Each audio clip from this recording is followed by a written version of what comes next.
Hello and welcome to the Womb-Centered Healing Podcast. I have with me here Johanna and Monarda for an interview today with the three of us. Thank you, ladies, for joining me. And I would love for the two of you, well, first of all, I'll introduce myself. I'm Sama Morningstar. Did I say that? I don't remember.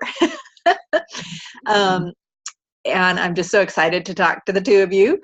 And I'd love for you to introduce yourselves a little bit more and why you wanted to come on here together. Apparently you have quite a partnership, working partnership, and I would love to hear more about that.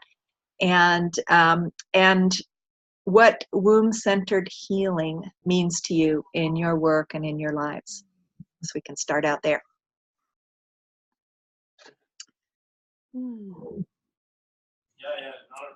Will you start, Mona? I've got a little bit of background distraction here.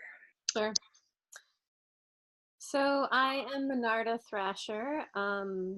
I am carrying the medicine right now of being a person who is supporting the emergence of dynamic social spaces.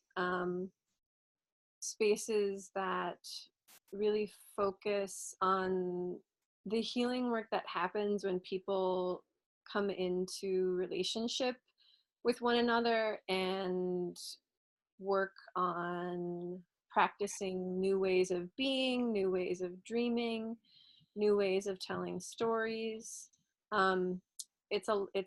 It's a very much a social permaculture project which to me means cultivating environments in which beings thrive is my definition of permaculture. And so social permaculture is cultivating social environments in which beings thrive. And the womb piece is that piece of allowing these spaces to emerge rather than creating them or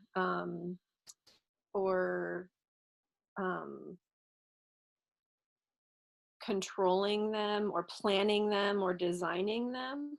And this is work that Johanna and I have done together in our work as herbalists and in our work as business partners and in our work as life partners.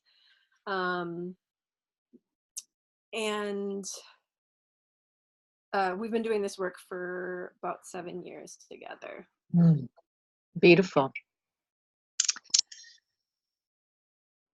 Yes. Yeah. Hi, everybody. My name is Johanna. Oh gosh, there's a lot going on in my life right now. I'm working in two emergent community spaces every day without structure, and I feel really right at home in that. But yes, I guess I identify as an anarchist and that's a very loving thing to me. It's not a negative, scary, scary punk rock, angry thing to me. And I'm working on my own liberation and recovery from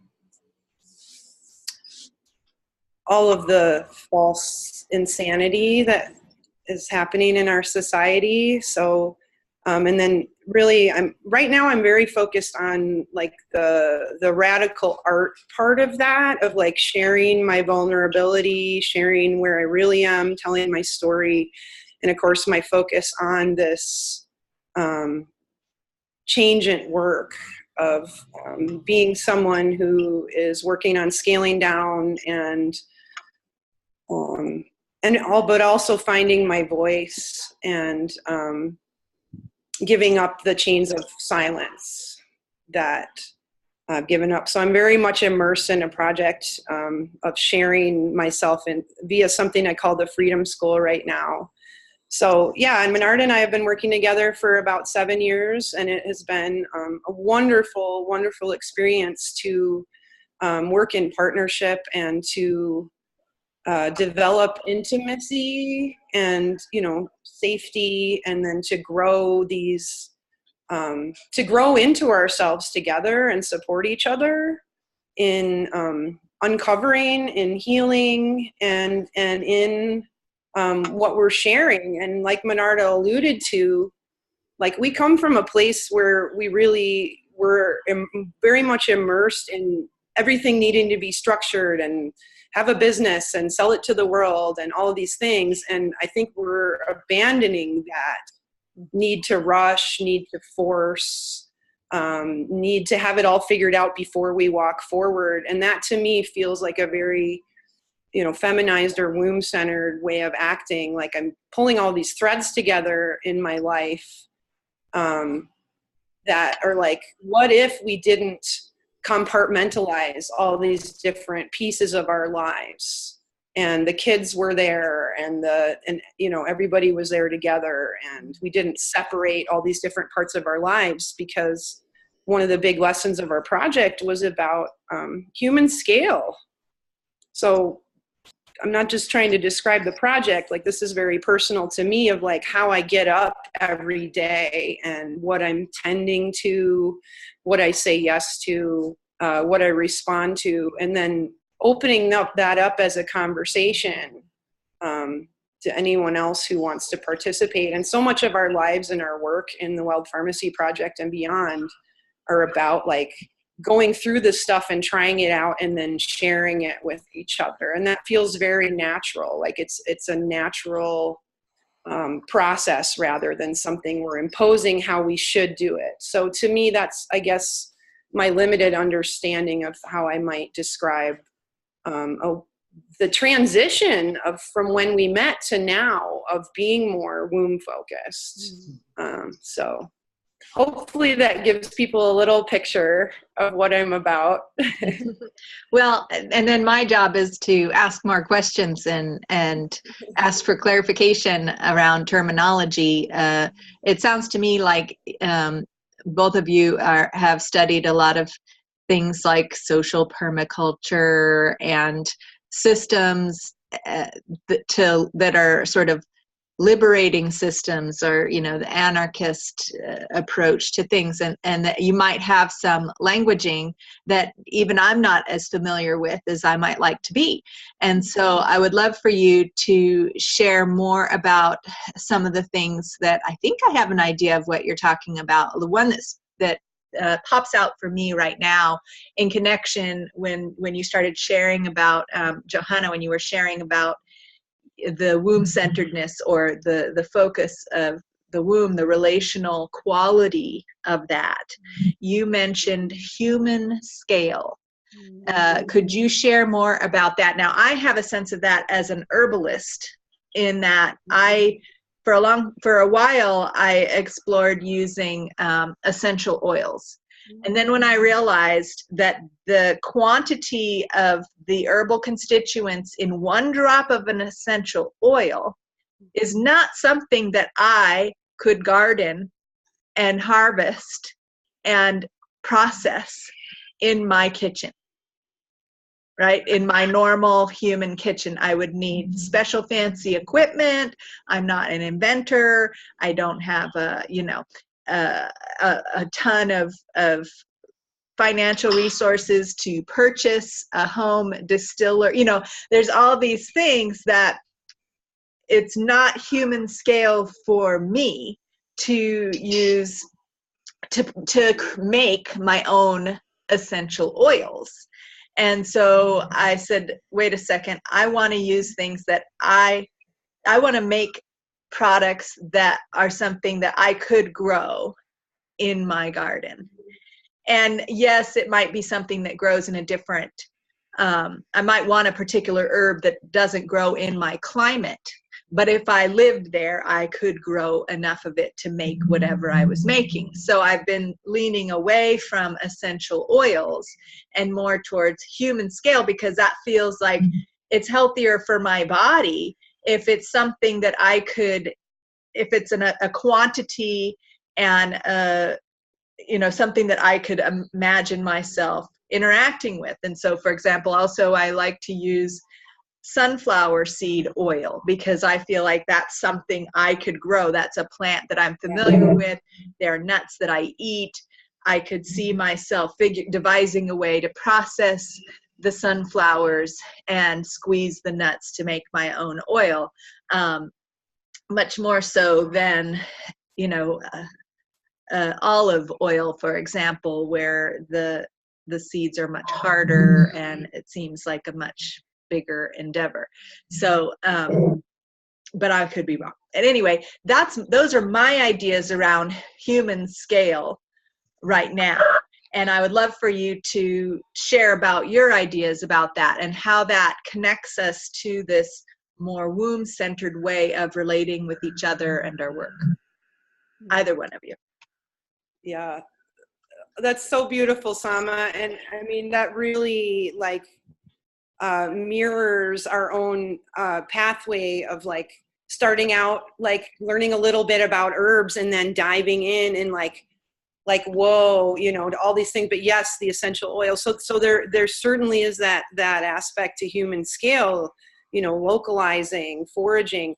And as you're talking, I'm just thinking about what if we just eat a plant? How simple that is to go out in your yard or pick from a jar of leaves that you've dried and just eat a plant. So that simplicity, that scaling down. So I think that mirrors it too. And then, the idea of human scale, the way I'm using it is really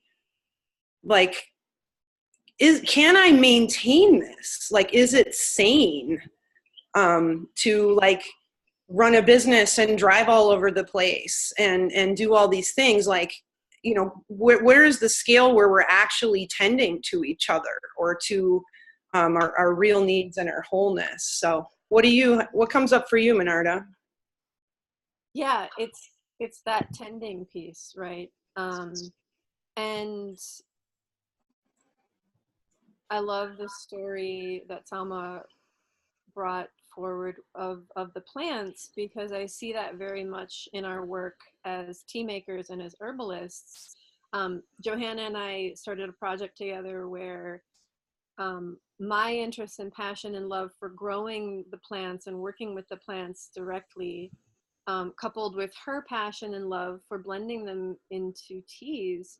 So we are very much human scale herbalists, right? Mm-hmm. Yeah, we make tinctures, but most of the medicine that we make is tea, are tea blends with herbs that we've grown or have sourced from the greatest, from friends and herbalists that we know and appreciate.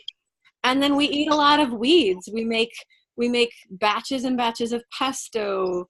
We forage greens and eat those primarily as our food. So that is the human scale of herbalism that we're practicing.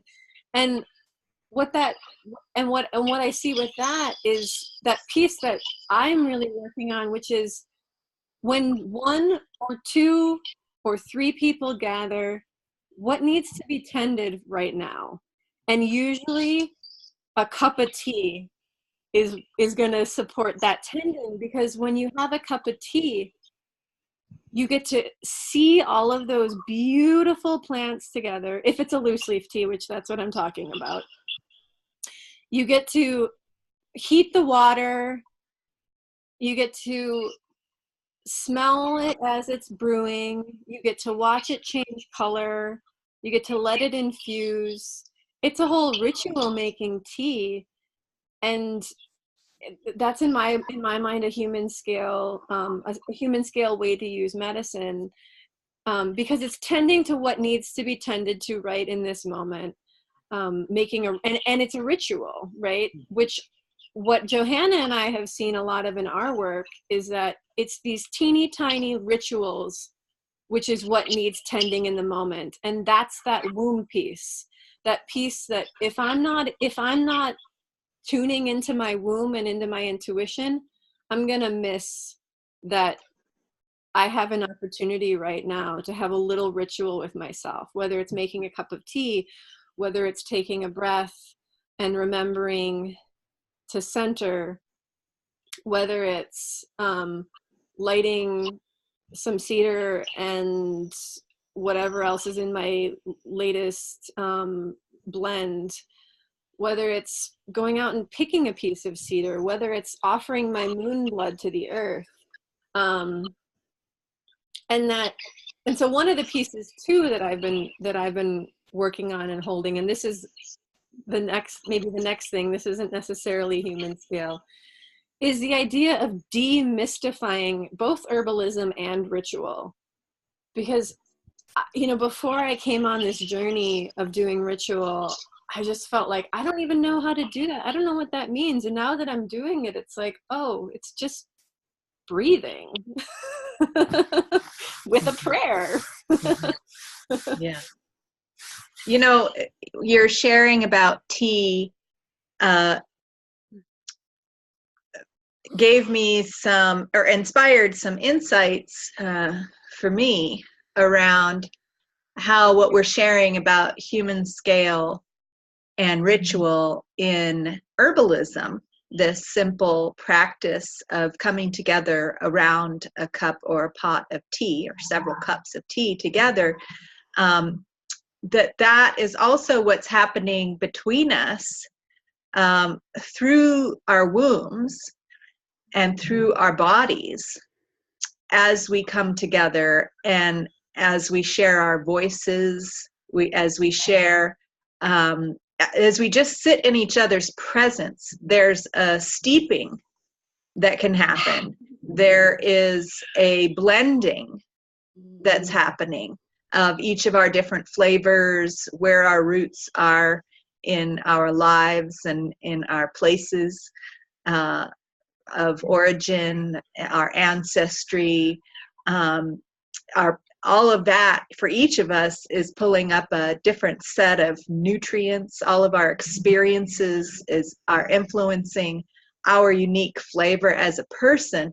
And then we come together in this gathering of the three of us, and that creates a unique blend of tea, let's say, of human tea. And then we have the water of the air that we're sharing between us and our voices and the heat of our passion and our emotion that sets it all to boil, right? And then this steeping of our flavors together to create a unique medicine that we all get to benefit from and receive nourishment from and share that nourishment with whomever else listens to this podcast. And so I just find tea is the ritual of tea and drinking tea and sharing tea. It's just a beautiful illustration of the simplicity and beauty of coming together, and especially connecting to the way of the womb, which is very much an allowing, right? I mean, you're not like poking into the herbs with tweezers and extracting the stuff from the herbs and putting it in the water. No, you are allowing the natural process of the water dissolving and opening up, and the heat dissolving and opening up the herbs, and the herbs giving of themselves.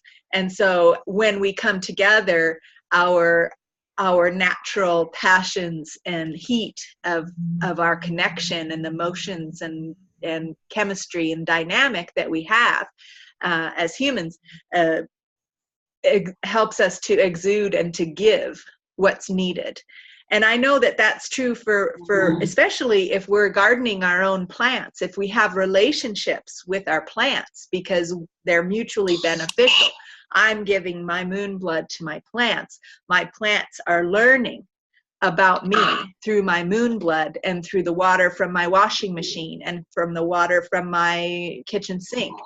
And they're learning about what I'm eating, what's coming off in my skin when I sleep in my sheets at night, what's coming off in my towel when I dry myself off after taking a shower, what's coming out through my womb, through my blood.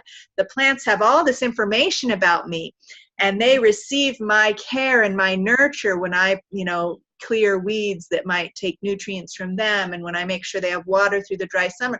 And we have this mutually beneficial relationship, and they start creating ingredients and nutrients specifically for my needs because of that kind of mutually, they're steeping in my juices and my, what makes me up me, my breath as I sing to them, or, sit near them or whatever. And then I'm steeping and nourishing myself with the same. And so that same kind of deepening of intimacy and relationship can start to happen in these mutually thriving relationships. And I would love to hear how the two of you have developed this collaborative, thriving relationship partnership, because so many of us, we don't grow up. I didn't grow up with healthy models of partnership. My parents had very unhealthy ways of relating to each other, and were always trying to dominate each other. And it was not a relationship of mutual thriving and mutual nourishment at all. And I don't know about your backgrounds, but it's a learning for many people. We don't have societal models of healthy partnership, mutually thriving, mutually beneficial relationships. So how did you develop that? Could you share some, and the more specific, the better, more, relatable, the better, because we can use a lot of lingo once we learn, new systems. But if you can get back to, well, when I discovered I was doing this and that, and then she pointed that out to me, and we realized we need to do it different, then that's what I want to hear. I want to tell it as a love story. Absolutely. Monarda and I are in different states right now. Like, we are not hanging out. We do not live on the land in the village like we hope to, in the future, right? But like, I have this, story in my heart of like seeing this very interesting looking woman, right? Like, the romance begins, come to this meeting, this activated local medicine meeting, or wherever we first met. It was a herb thing. But yeah, the journey, somehow we entered, I think, because of what we were showing, like the vulnerability or realness or authenticity, and the alignment of where we were at in our work was something that like helped us do what anyone could do, which is to like start relating with each other. And then what's different about it from other partnerships in my life? What's different? I think so every time that we've hit something difficult, because we committed gradually to working together. So when you make a commitment, you find out what that means, and like what you're really up against, and more specificity. But like, my story is about like gradually deepening the intimacy and passing through these thresholds where we weren't safe in our old stories, in our old relationships, in the places we were brought up, things we weren't safe to communicate about or didn't know how to communicate about. And then, with support from our own spirits, guides, angels, the mother, I don't know, but, and our own wish for it, I think, that we made it through things that were difficult repeatedly. And so now, like, I don't fear bringing up anything about how I really feel or where I really am. I love this person. I trust her. She goes through stuff. I go through stuff. It's not a problem. Like, I'm here for your soul, and I'm so glad we get to relate. And so anyway, what about you, Mona? How do you tell the story? Yeah, those trials, right? Those mini initiations, which all of us have, right, as individuals or as partners or collectives, are so important. And when I look at how you and I survived some of those trials and initiations, whereas other relationships or partnerships have failed, I think what I see is this story, which is really what brought us together, right? It's like, you know, I have this Aquarius sun, Sagittarius moon. I'm like, y'all, I know where I'm going, and it's liberation. I don't know how to get there. And Johanna's Taurus is like, well, let's ground this, right? Let's ground this dream. It sounds pretty dang inspiring. Like, let's do it.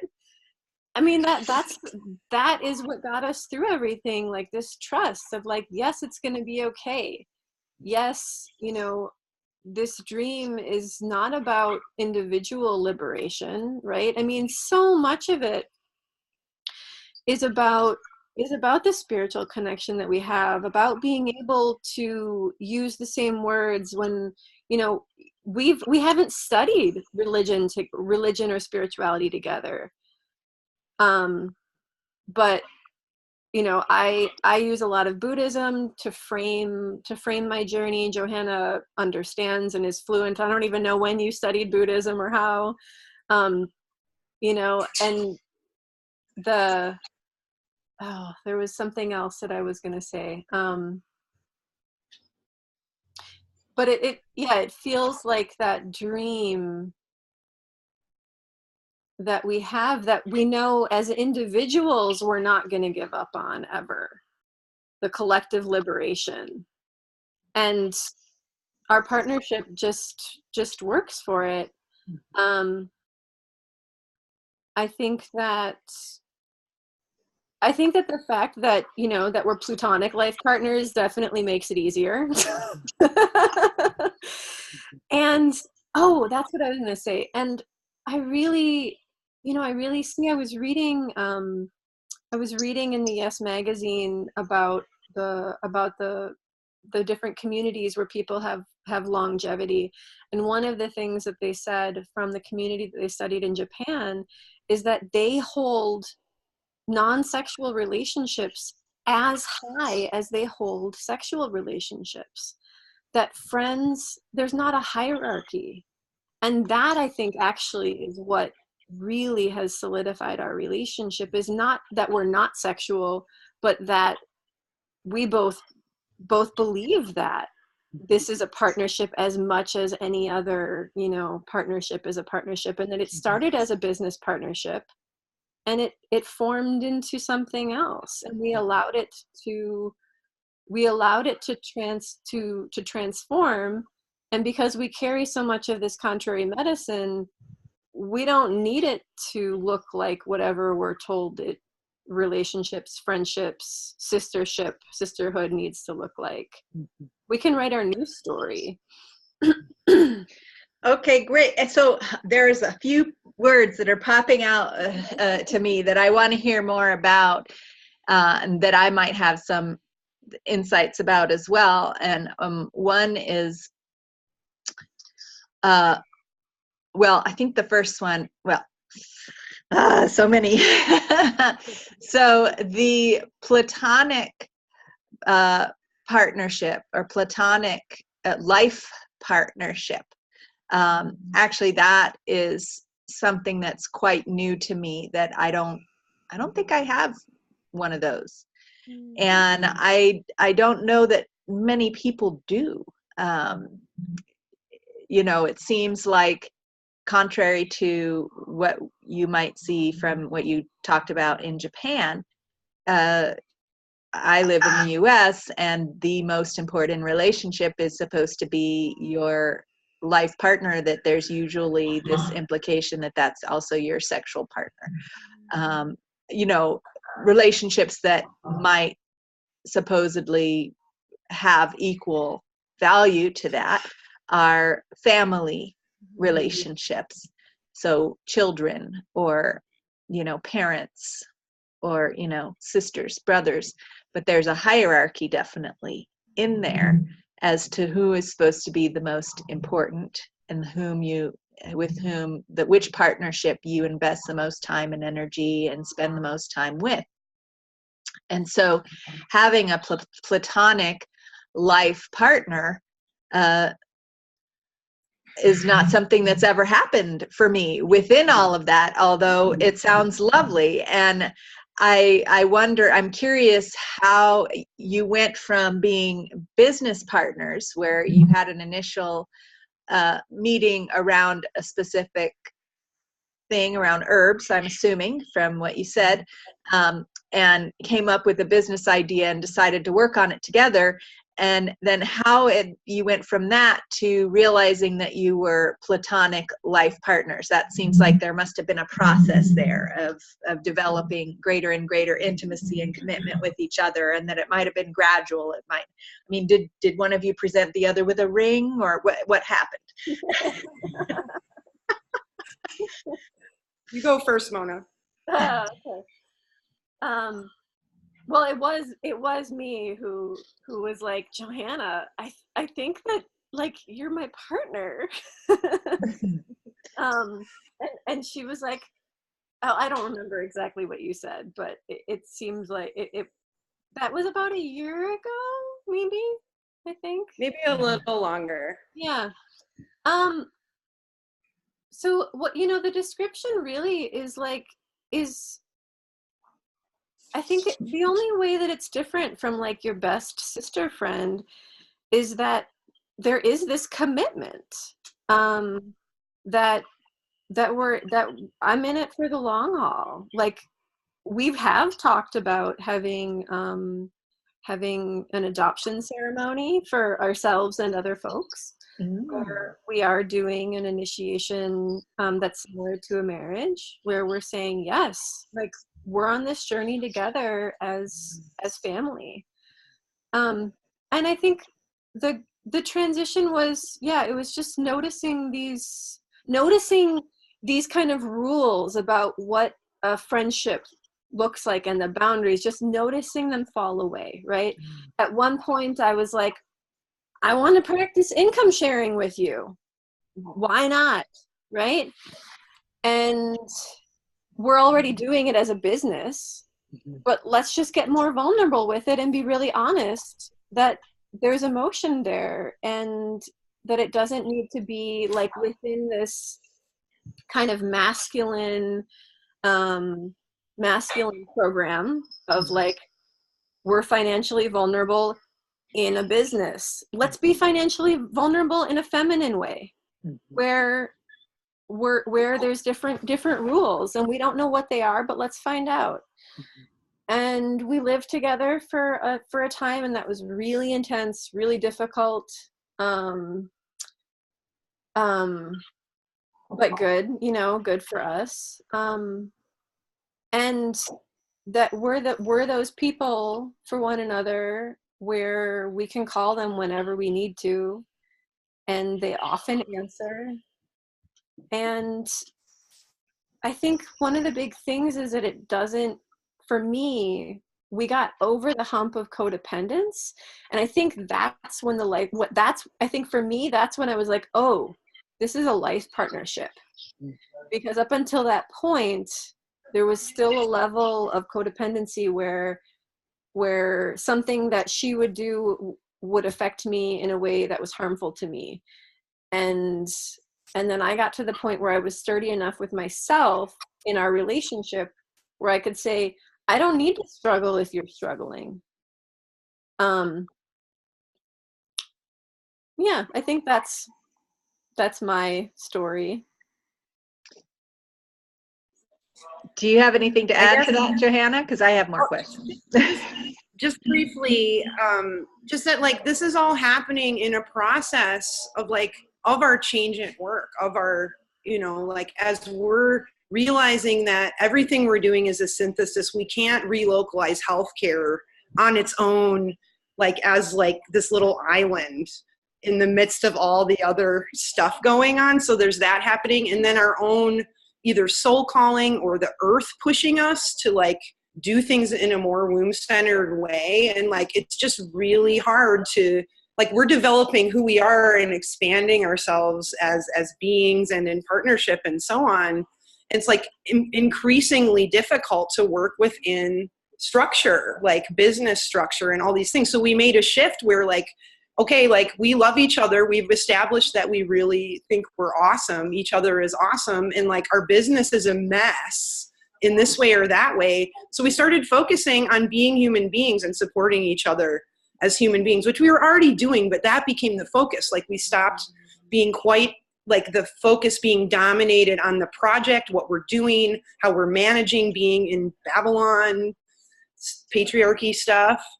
You know, so we shifted to really just caring for each other. And so like the nature of our social experiments changed. Like, so anyway, that's enough on that probably for now. What's next, Tama?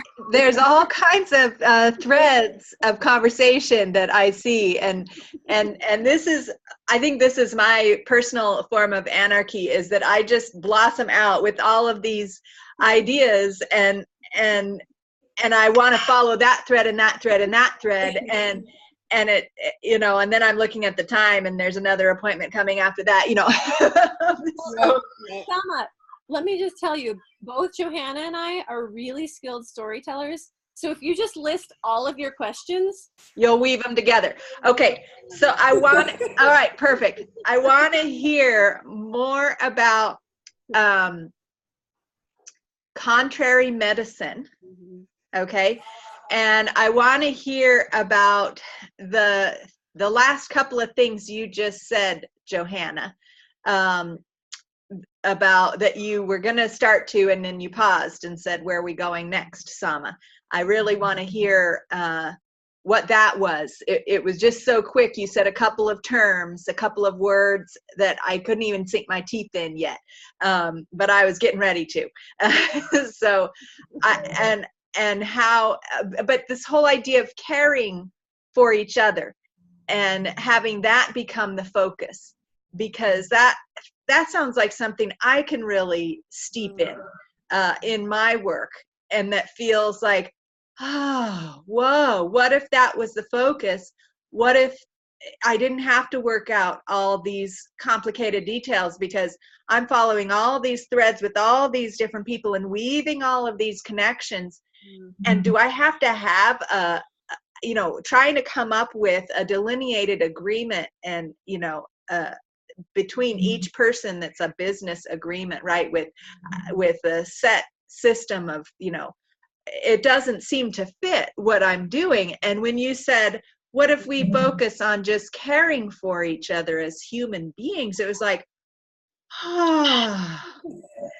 what a relief. And that is, you know, how womb centered is that, right? Because that's what we want to do from a womb place, you know, that's what a womb is designed for, as far as caring for another, nurturing another human being into life, and nurturing ourselves and nurturing each other, whether we've birthed another being or it's just a being we're in relationship with, whether it's a plant or an animal or, you know, another human, or a spirit being, you know, that our ability to connect and nurture and care for each other really is centered in the womb. And when I imagine recreating or reestablishing or nourishing a womb-centered society that would feel so much better and easier and humane and human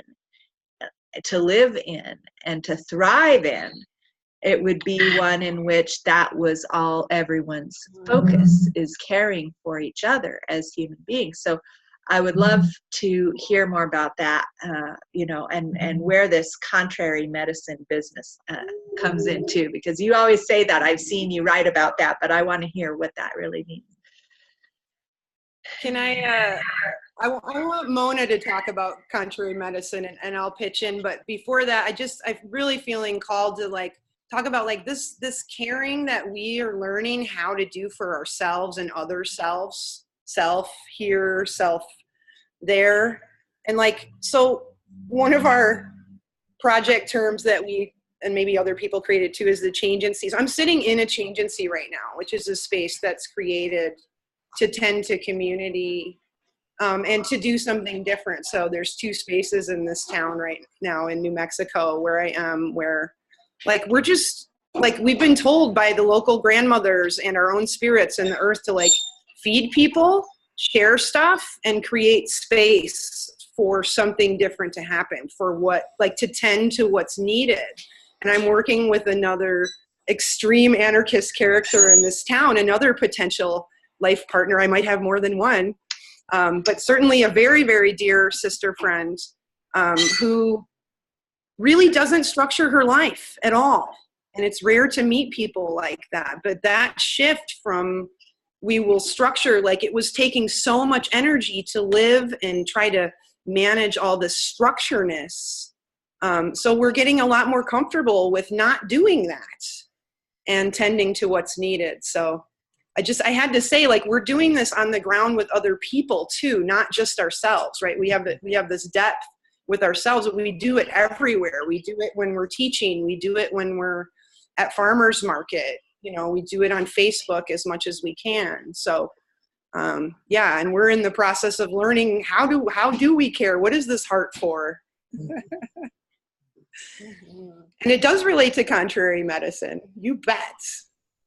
It does feel quite contrary to say, you know, and I do this too, you know, I really relate to not structuring your life, you know, and I've fired several business coaches or stepped away from their programs because they were trying to get me to implement structures that just did not work for me, that were not, I didn't want to have anything to do with those structures. And, you know, there's always this push to, you know, you have to plan things out and decide when and where and how you're going to do everything into the future. And that makes absolutely no sense to me to do it that way, because I mean, there are some things like I like to look ahead and see when my menstrual cycle is going to be and, you know, have some structure to support me around that, to have what I need during that time.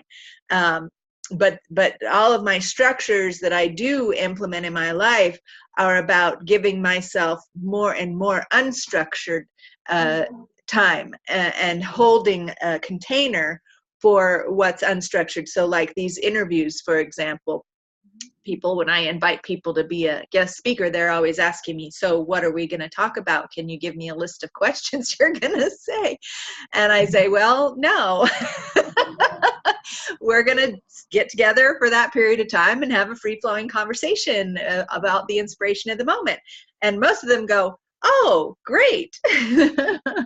Yeah, Johanna? I just want to say that the structures that we are using are things we're choosing and creating, and they're very specific, you know, to create a container for a space or for a particular work or whatever.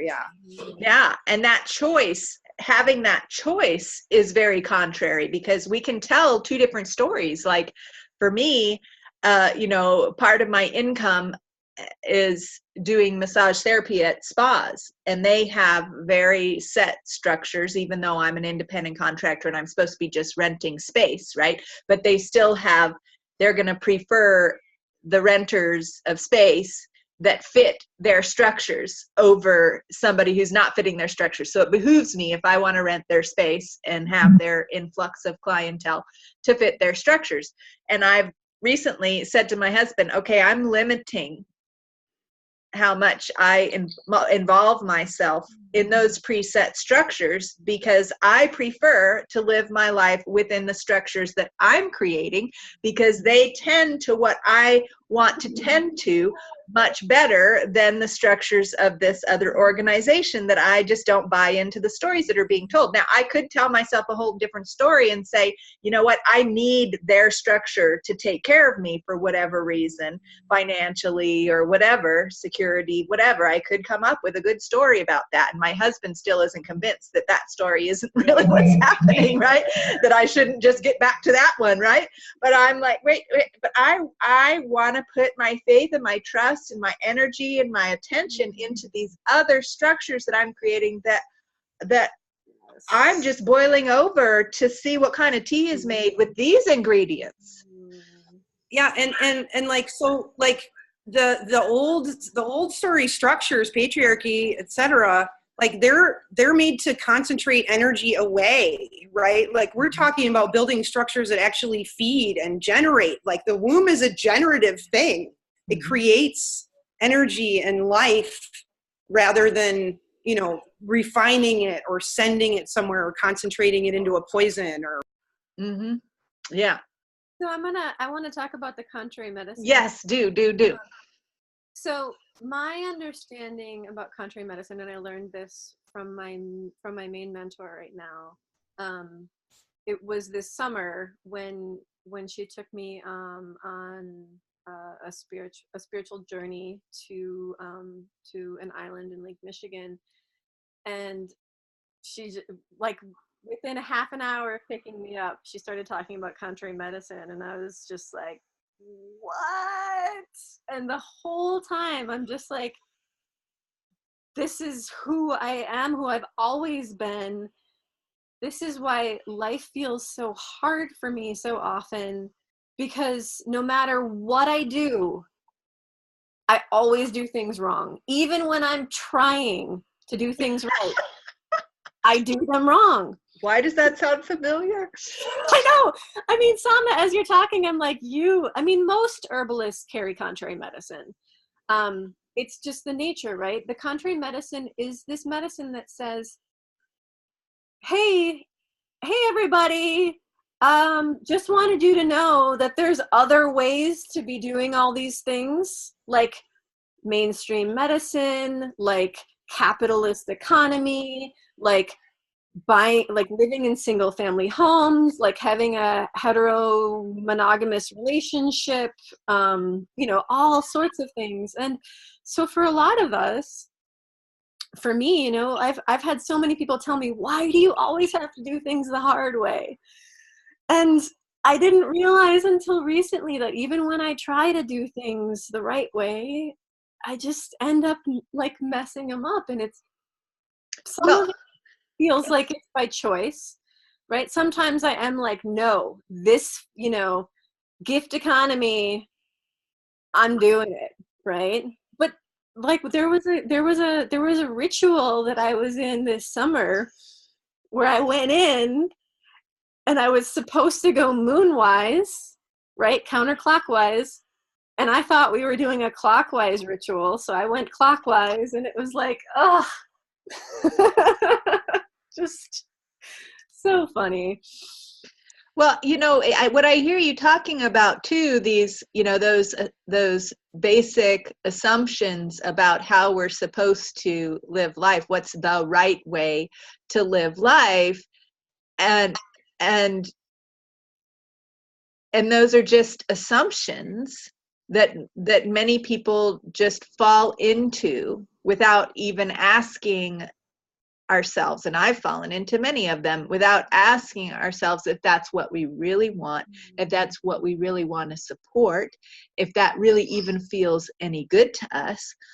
And we're programmed to suppress or eliminate any feelings or inclinations or desires that are contrary to that arise throughout our upbringing, throughout our development as human beings. And some of those inclinations have been suppressed quite violently in order to establish these systems that often are not that most of them are not designed for everyone's thrival. Especially the capitalistic economy is it has a theory of being designed for everyone's benefit, but in reality, there's some quality, I think it's trauma-based, that if we go back to how the patriarchal system came into play, this dis-ease, the unhealthy, unthriving aspects of the patriarchal systems, which capitalism is a big part of, how did that get started? I have theories and espouse to theories that it was a big collective trauma that capitalism and patriarchy was or not capitalism necessarily, but patriarchy initially was an adaptive way of surviving a collective trauma. Just like if you're growing up in a home like I did, where there's trauma every day with the parents arguing and like that, it was a very adaptive for me to become an isolationist and to hide my feelings and to not foster intimacy with other human beings and to avoid intimacy with other human beings. Now, as an adult, that approach is no longer adaptive, and yet it's a trauma responding approach. It's no longer healthy for me to have that approach as an adult, though. And so just like that, patriarchy is also a collective trauma response, adaptive collective behavior that's no longer healthy for us as a species. And as an adult, recognizing that, I've done a lot of healing practices, and that's a big part of what I offer to others for liberation is, let's see if we can unwind the original trauma that's still held in there, that we're still protecting ourselves from by the use of these trauma response adaptive behaviors, so that we can upgrade and update ourselves and our systems to be current to what's happening now, which is there's no longer that trauma happening, right? We're no longer under attack by meteors. Guess what? We can have systems that actually promote thriving humanity and harmonious, ecologically harmonious humanity. And so we can apply collective healing strategies for these trauma responsive systems in order to let them like slough off like scabs on a wound when we've replenished and healed from underneath and created a thriving, healthy ecology and system. Now, I know I'm talking with lots of big terms now, so who's going to ask me the question to clarify that? But this idea of coming from a place of caring for each other instead of this trauma response of controlling everyone, which is what the capitalist systems are about, because in response to the craziness that ensues from a collective trauma like that, right? So how do we transition? How do we gradually move collectively? And it comes from human scale. I mean, yes. We can't do it. I can't imagine myself, doing, I mean, yes, I can. We can do collective healing ceremonies and things like that. And I can imagine that steeping out into the community. But as far as like going and telling a big politician effectively to stop doing what they're doing, and going and telling big corporations effectively to stop doing what they're doing, that's not my job. Somebody else is going to have to do that.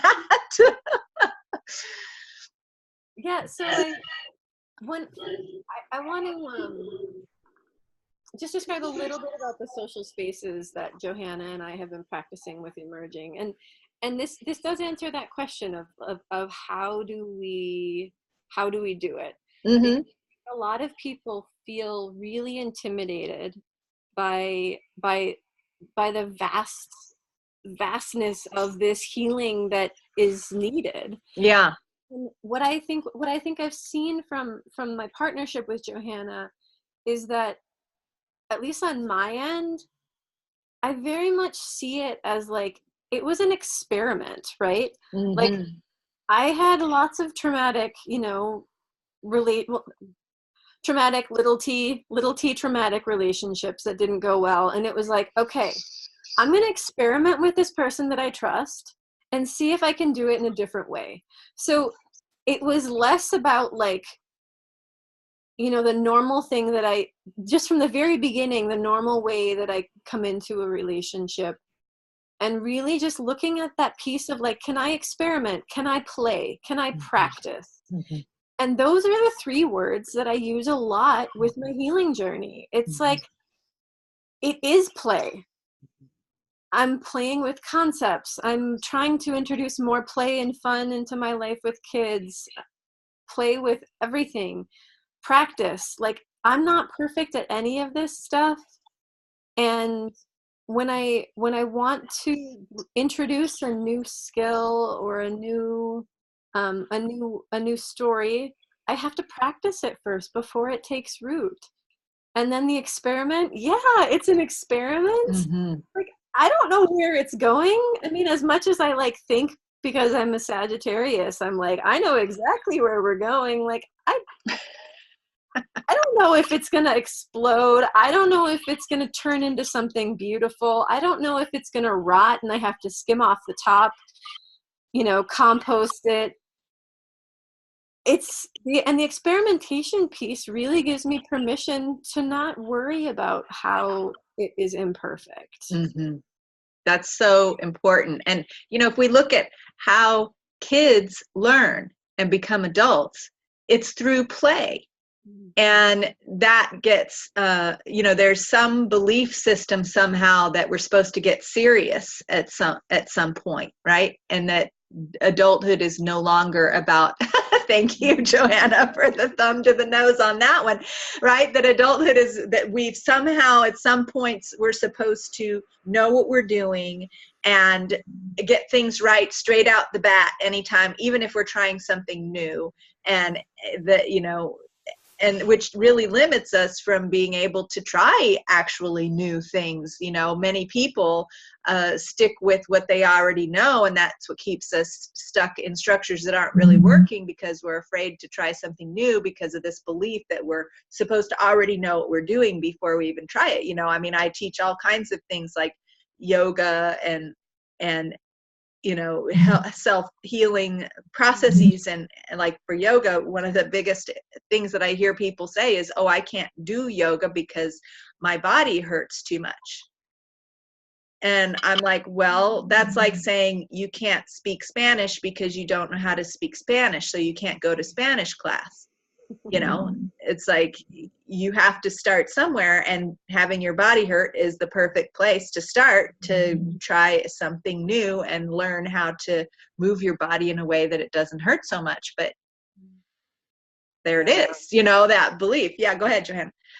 I think it's one of the greatest skills that I recognize, and I see it with Monarda too. It's like it is so much easier for us today than it was when we began our journey as allies, colleagues, and friends, to not know.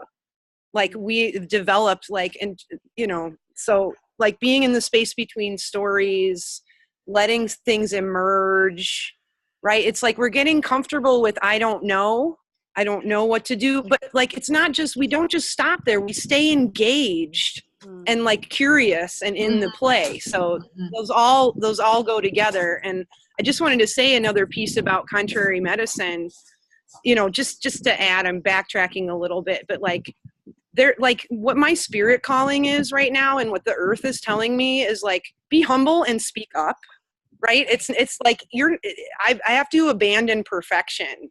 I really do. And being contrary, whether it's because I feel something's bringing up a rebellion in me or I'm just accidentally doing something wrong, like there's a reason. Like the Heyoka play which is where one of the places where contrary medicine ideas come from, is from the indigenous people here, and the Heyoka, the backwards clown dancers, and they played a very important role to break people out of their structured habitual thinking. That seems to be, when the story comes through to me, like that was the most important thing. And so like we celebrate contrary medicine now. We really do. So just wanted to throw that in too.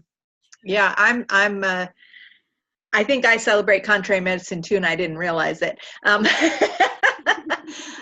I really want to thank you for helping me to understand myself and the way that I seem to be rolling, and this getting comfortable with the discomfort of not knowing what you're doing, and being able to articulate that. It comes up between my husband and I. He's my life partner. and that's a romantic, sexual partnership, just to be clarify, it's not a platonic one. And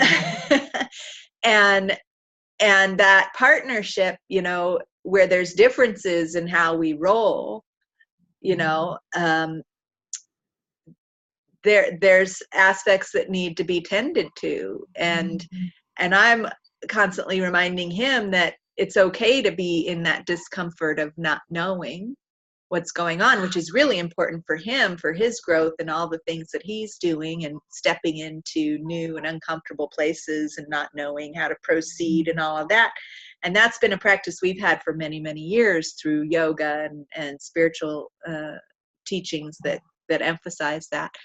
And then myself with this community, this online community and the womb-centered healing, there's a lot of areas where I don't know. And it comes back to the human scale of what needs to be tended to right now. And just seeing the simplicity of that. I just had a circumstance arise where in a collaboration where with someone that I really wanted to do this collaboration, and I wasn't sure how to address or tend to the dynamic between us. And then I just had an insight, well, what needs to be tended to? And, I didn't use those words, but a question, a series of questions to ask came up, that instead of creating a division, like an old story I might have told or, seen other people enact, I was able to somehow create a new pathway.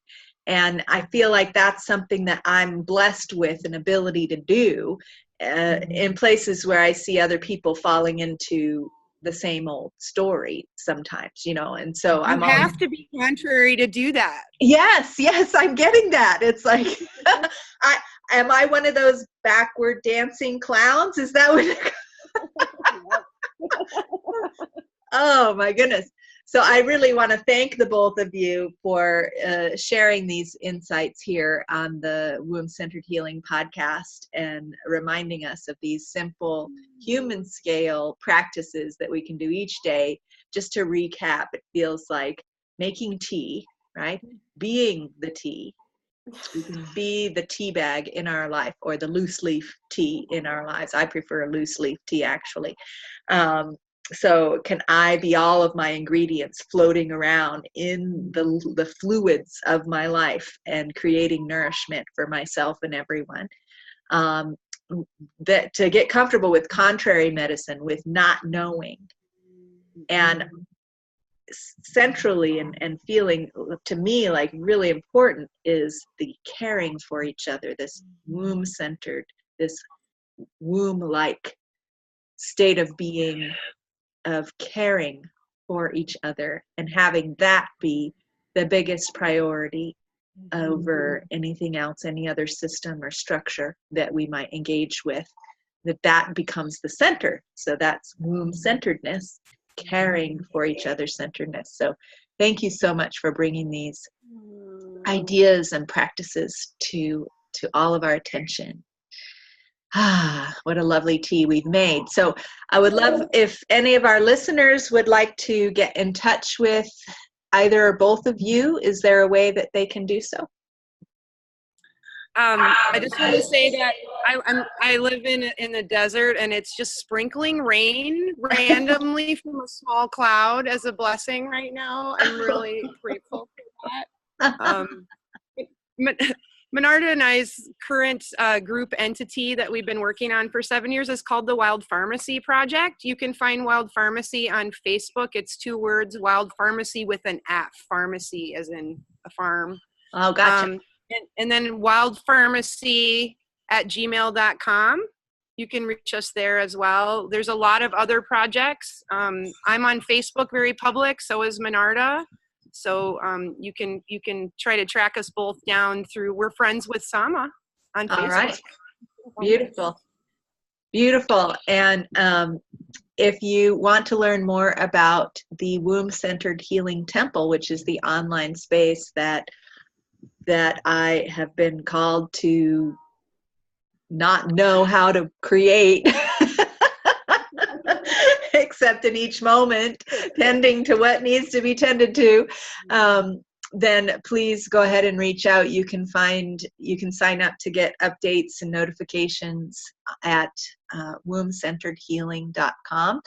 And of course, you can follow this podcast and listen to more interviews and reflections as they come out. And you can see it on YouTube as well. And I also have a Facebook group. And I think, Monarda, you're there. And I think you just joined us there too, Johanna. So both Monarda and Johanna are in the Womb-Centered Healing Temple Facebook group. So you can find us there and participate in the ongoing discussion about all of these things. So may we all care for each other. Period. Big hugs. Oh, yes, computer hugs. Hugs, computer hugs. Internet hugs. Thank you, Sama. Thank you, everybody out there, for doing all the good stuff you're doing for life. Yes. Yes. Thank you. Bye. All right. That's all for now. Thank you so much. Until next time.